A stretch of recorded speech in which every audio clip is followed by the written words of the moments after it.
ତୃତୀୟ ସ୍କନ୍ଦ ବିଂଶ ଅଧ୍ୟାୟ ଶନକବାଚ। ବରାହରୂପୀ ଭାବଗ୍ରାହୀ ଜଳେ ଧରଣୀ ଗଲେ ତୋଇ, ସ୍ୱୟଂଭୁବ ମନୁବଳା ଧରଣୀ ପୃଷ୍ଠେ ସେବା କଲା। ନାନା ଆବର ଜନ୍ମ ଯେତେ ତାହାକୁ ସାଧିଲା କେମତେ, ବିଦୁର ଭ୍ରମୀ ତୀର୍ଥ ମାର୍ଗେ ଆନନ୍ଦେ ମୈତ୍ରେୟର ଆଗେ। ତୀର୍ଥ ସାଧନା ପୁଣ୍ୟ ବଳେ ଏମନ୍ତେ ବିଷ୍ଣୁ ଭକ୍ତି ଫଳେ, ନ ଚରଣ ଆଶ୍ରେ କରି ପଶିଲା ହସ୍ତିନା ନଗରୀ। ତା ଜ୍ୟେଷ୍ଠ ଭ୍ରାତ ଧୃତରାଷ୍ଟ୍ର ତାହାର ପୁତ୍ର ବଡ଼ ଦୁଷ୍ଟ, କର୍ଣ୍ଣ ଶକୁନି ଦୁଃଶାସନ ଏହାଙ୍କ ବୋଲେ ଦୁର୍ଯ୍ୟୋଧନ। ପାଣ୍ଡବ ହିତେ ସେ ବିଶ୍ୱାସେ ଗର୍ଜି ବୋଇଲେ ମହାରୋଷେ, ରାଜୁ ବାହାର କରିଦେଲା ସେ ପୁଣି ବ୍ୟାସଙ୍କର ବଳା।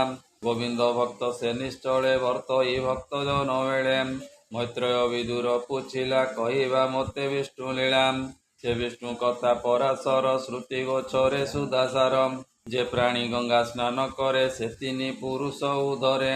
ବିଷ୍ଣୁର କଥା ସେହି ମତ ପାପ ନ ରହେ ତାଙ୍କ ଗାତ୍ର, ଯାହାର ଜିହ୍ୱା କୃଷ୍ଣର ସେ ପଶଇ କର୍ଣ୍ଣ ଦ୍ୱାର ପାଶେ।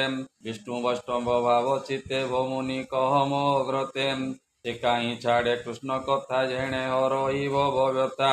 ବିଷ୍ଣୁ ଶୁକର ରୂପ ଧରି ଧରଣୀ ପାତାଳୁ ଧରି, ଲୀଳା ବିହାରେ ହିରଣ୍ୟାକ୍ଷ ଗୋବିନ୍ଦ ମାଇଲେ ପ୍ରତ୍ୟକ୍ଷ। ସେ କଥା ଶୁଣି ତୋଷ ଚିତ୍ତେ ଅଶ୍ରୁ ଲୋଚନ ଲୋମ ଗାତ୍ରେ, ମୈତ୍ରେୟ ପାଦେ ଦେଇ ଶିର ଆନନ୍ଦେ ପୁଛଇ ବିଦୁର। ବିଦୁର ବାଚ। ଏ ବ୍ରହ୍ମା ନାଭିରୁ ଅବତାର ସେ ପ୍ରଜାପତିଙ୍କ ଈଶ୍ୱର, ପ୍ରଜାପତିଙ୍କୁ ଜାତ କଲା ସୃଷ୍ଟି ସୃଜନେ ଆଜ୍ଞା ଦେଲା। ମରିଚି ଆଦି ସପ୍ତ ତନୁ ଅପରେ ସ୍ୱୟଂଭୁବ ମନୁ, ପିତାର ପାଦେ ଶିଷ୍ୟ ବେଶେ ଶୁଭେ ରହିଲେ ସେଇ ଦେଶେ। ଏ ସୃଷ୍ଟି ସାଧିଲେ କେମନ୍ତେ ଧିତି ଏ ସୃଷ୍ଟି ବେଦ ମତେ, ସାଧିଲେ ନିଜ କର୍ମତନ୍ତ୍ରେ ଶୁଭେ ପାଳିଲେ ନାନା ମତେ। ସେ ସୃଷ୍ଟି ପଦ୍ମକଳ୍ପ ଅନ୍ତେ ଯେ କାଳ ବିଷ୍ଣୁର ବ୍ୟାପନ୍ତେ। ମୈତ୍ରବାଚ। ସେ ମାୟା ବଳେ କ୍ଷୋଭ ପାଇ ମହତ ରୂପ ସେ ଧରଇ, ରଜ ପ୍ରଧାନ ସେ ତ୍ରିଗୁଣ କଳ୍ପିଲା ଦୈବର ପ୍ରମାଣ। ସେ ଭୂତ ଆଦି ସେ ମହତ ଅଙ୍ଗେ ସର୍ଜିଲା ପଞ୍ଚଭୂତ, ଏ ଶବଦ ଆଦି ପଞ୍ଚଗଣ ମିଳିଲେ ସୃଷ୍ଟିର କାରଣ। ସେ ପୁଣି ହୋଇ ଏକ ରୁଣ୍ଡ କଳ୍ପିଲେ ସୁବର୍ଣ୍ଣର ଅଣ୍ଡ, ସେ ଅଣ୍ଡକୋଷ ମହାଜଳେ ପଡ଼ି ଭାସଇ କାଳ ବଳେ। ସେ ଅଣ୍ଡକୋଷ ମହାଜଳେ ପଡ଼ି ଭାସଇ କାଳ ବଳେ, ସେ ପୁଣି ସହସ୍ର ବରଷେ ଅଗାଧ ମହାଜଳେ ଭାସେ। ସେ ଅଣ୍ଡକୋଷ ମଧ୍ୟେ ହରି ଶୁଏ ଅନନ୍ତ ଶଯ୍ୟା କରି, ସେ ନାଭି ପଦ୍ମ ପଦ୍ମକୋଷ ସଲିଳେ ହୁଅଇ ପ୍ରକାଶ। ସେ ପଦ୍ମ ନିଜ ତେଜ ପୁଞ୍ଜେ ସହସ୍ର ରବି ରତ୍ନେ ଗଞ୍ଜେ, ପଦ୍ମ ମଧ୍ୟେ ସର୍ବଜନ୍ତୁ ପ୍ରକାଶେ ନିଜ କର୍ମ ହେତୁ। ବିରାଜେ ତାର ରୂପ ମଧ୍ୟେ ଜନ୍ମିଲେ ଜନ୍ତୁ କର୍ମ ସାଧେ, ସେ ପୁଣି ବିଷ୍ଣୁ ଉପଦେଶେ ସୃଷ୍ଟି ସଜିଲା ଅଣ୍ଡକୋଷେ। କାଳର ବଳେ କୋପ ମନ ନିଶ୍ୱାସ ଛାଡ଼େ ଘନ ଘନ, ତାର ନିଶ୍ୱାସୁ ତତ୍କ୍ଷଣେ ସଂସାର ହିତେ ପଞ୍ଚଗୁଣେ। ତାମିଶ୍ର ମହାତମାତମ ଅନ୍ଧ ତାମିଶ୍ର ମୋହ ନାମ, ଏ ପଞ୍ଚକର୍ମ ଏକ ମେଳେ ଜନ୍ମିଲେ ଅନ୍ଧକାର ବଳେ। ଏ ସୃଷ୍ଟି ଦେଖି ତମମୟ ଧାତା ଛାଡ଼ିଲା ନିଜ ଦେହ, ସେ ପିଣ୍ଡ ଦେଖି ତମ ଗୁଣେ ବେଗେ ଧାଇଁଲେ ତତ୍କ୍ଷଣେ। ସେ ଦେହେ ସେଇ ସନ୍ଧ୍ୟା ମିଶି ତମେ ରଜନୀ ପ୍ରାୟ ଦିଶି, କ୍ଷୁଧା ତୃଷାର ରାତ୍ରି ବେଳେ ସେ ସର୍ବେ ମିଳି ଏକ ମେଳେ। ଥୋକେ କହନ୍ତି ରଖ ରଖ ଥୋକେ କହନ୍ତି ଭକ୍ଷ ଭକ୍ଷ, ତକ୍ଷଣେ ବ୍ରହ୍ମା ଶୂନ୍ୟେ ରହି ବୋଇଲେ ତାଙ୍କ ମୁଖ ଚାହିଁ। ଏ ପିଣ୍ଡ ଭକ୍ଷ ହେ ନ ଭକ୍ଷ ଏଣୁ ବୋଇଲା ଯକ୍ଷ ରକ୍ଷ, ତୁମ୍ଭେ ଯେ ଯକ୍ଷ ରକ୍ଷ ଗଣ ମୋର ବଚନ ଏବେ ଶୁଣ। ତୁମ୍ଭେ ମୋହର ପ୍ରଜା ହୁଅ ଏମନ୍ତ କହି ପିତାମହ, ସର୍ଜିଲା ଅନୁକ୍ଷଣ ଗଣ ଦେବଙ୍କ ଭୋଗ ଯେ ପ୍ରମାଣ। ତାହାକୁ ଦେଖି ତତ୍କ୍ଷଣେ ଧାଇଁଲେ ଯକ୍ଷ ରକ୍ଷ ଗଣେ, ମୈଥୁନ ମୂଳ ସୁଖ ପାଇଁ ବେଗେ ବିଜୟ ଲୋଭ ବହି।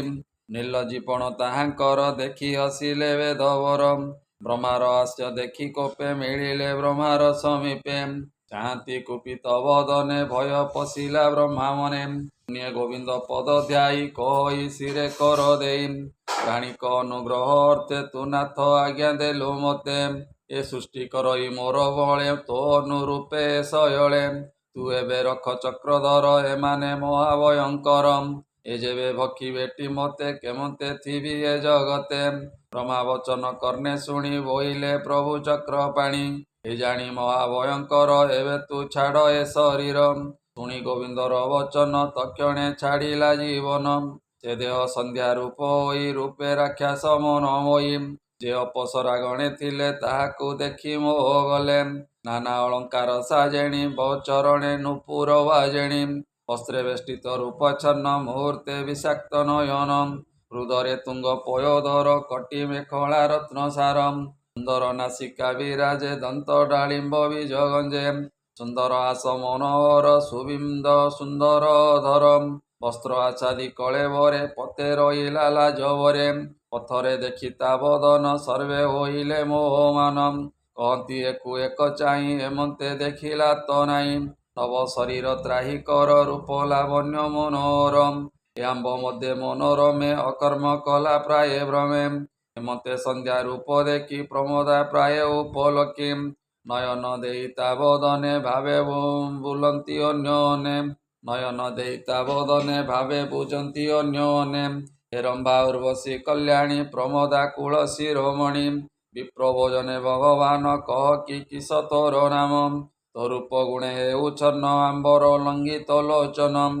ତୋର ରୂପ ଗୁଣ ଗୁଣୀ ଆମ୍ବର ପ୍ରଜା ବନ୍ଦଣୀ କାହାର ପତ୍ନୀ ତୁ ବୋଲାଉ କହ ତୁ ପୂଜିଲୁ କାଉଁ ତୁ ଆମ୍ଭ ପୂର୍ବ ଭାଗ୍ୟ ବଳେ ମିଳିଲୁ ଆମ୍ବର ଚାମୁରେ କୌତୁକ କ୍ରୀଡ଼ା ତୋ ବଦନ ରୂପେ ହରିଲୁ ଆମ୍ଭ ମନ ତୋର ଚରଣ ପଦ୍ମ ଯୁଗେ ଗମନେ ଜୁତର ତରଙ୍ଗେ ସେ ଗୁଣ ସ୍ତନ ଭାର ଚିହ୍ନେ ଭାଜିବା ପ୍ରାୟ ଅନୁମାନେ ହେମନ୍ତ ସନ୍ଧ୍ୟା ରୂପ ଚାହିଁ ଯକ୍ଷ ରାକ୍ଷାସ ଲୋଭ ବହି ତକ୍ଷଣେ ନିଜ କାନ୍ତି ତେଜେ ବ୍ରହ୍ମାର ଶରୀରୁ ବିରାଜେ ସ୍ୱଭାବେ ବ୍ରହ୍ମା ସେ ଆନନ୍ଦେ ଗନ୍ଧର୍ବ ଅପସରା ବୃନ୍ଦେ ବ୍ରହ୍ମାର ଶରୀରୁ ବାହାର ଯେ ରୂପେ ମୋହେ ଶ୍ରୁର ନରମ୍ ଗନ୍ଧର୍ବ ବିଶ୍ଵ ବସୁ ଆଦି ସୁନ୍ଦର ରୂପରେ ପ୍ରସିଦ୍ଧି ଆବୋରି ଅପସରା ଗଣେ ସୁଖେ ରହିଲେ ଜଣେ ଜଣେ ପ୍ରଥମେ ଆତ୍ମାତନ୍ତ୍ରେ ଭରିଭୂତ ପିଶାଚ ଗଣଚାରୀ ପଛେ ତାଙ୍କ ରୂପ ଦେଖି ଭୟେ ବୁଝିଲେ ବେନି ଆଖି ମୁକ୍ତ କେଶ ଦିଗମ୍ବର ଦେଖି କମ୍ପିଲେ ସୁର ନରମ୍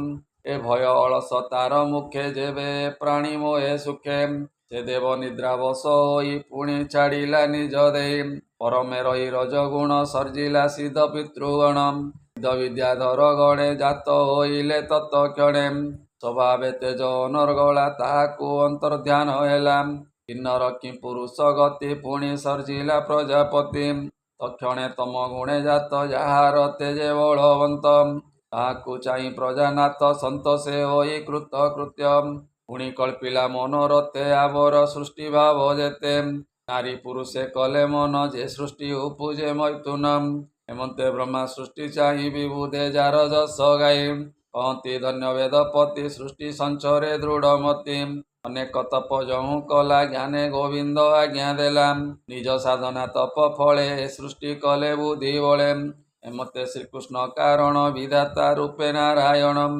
କହି ପୁଣ ପୁଣ ଭାବେ ତାର ଭକ୍ତ ଜନର ଲାଭେ ହେମନ୍ତେ ଭାଗବତ ବାଣୀ ମୈତ୍ରେୟ ମୁନି ଆଗେ ଭଣି ବନେ ପିପଳ ବୃକ୍ଷ ମୂଳେ ମନୁଷ୍ୟ ରୂପ ତ୍ୟାଗ କଲେ ସେ କଥା ବ୍ୟାସ ତାଙ୍କ ଆଗେ ମୁନି କହିଲେ ପ୍ରିୟ ଭାବେ ହରିଚରିତ ଭାଗବତ କହିଲେ ବିପ୍ର ଜଗନ୍ନାଥ ଇତି ଶ୍ରୀମଦ୍ଭାଗବତେ ମହାପୁରାଣେ ପରମହଂସ୍ୟାଂ ସହିତଂ वयासिक्यां तृतीय स्कंदे ब्रह्मा सृष्टि सर्जने नाम विंशोऽध्यायः बोलानंदे कवार हरि हरि बोल।